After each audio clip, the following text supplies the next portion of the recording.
Was für ein freudiges Wiedersehen. Wie gewohnt treffen wir das sympathische Mannsbild im Kreis der Familie Kracher.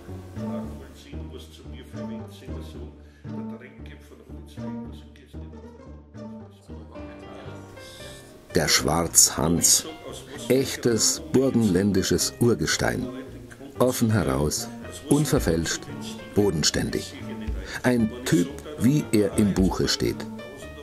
Passionierter, gelernter Fleischhauer zum einen, leidenschaftlicher Winzer zum anderen.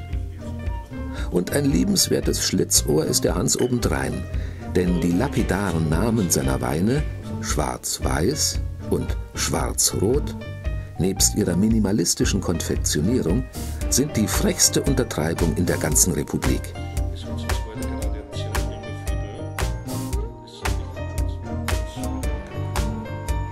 Die genussreiche Verkostung bringt es an den Tag. Würzig und prägnant, im aktuellen Jahrgang mit überraschend feiner Finesse präsentiert sich Weiß, gewohnt schmelzig und ausdauernd Rot.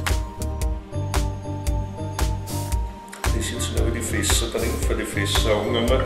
Das werden wir nächste Woche rausgehen. Und dann kommt der Rote Kummerrot rein.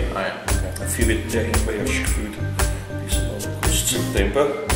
Und Weiß gebe ich von Liter weg und da kommen 3 Fässer dazu.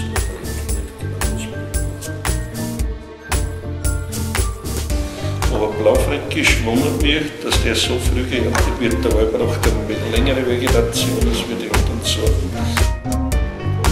Abstand ist noch gewesen.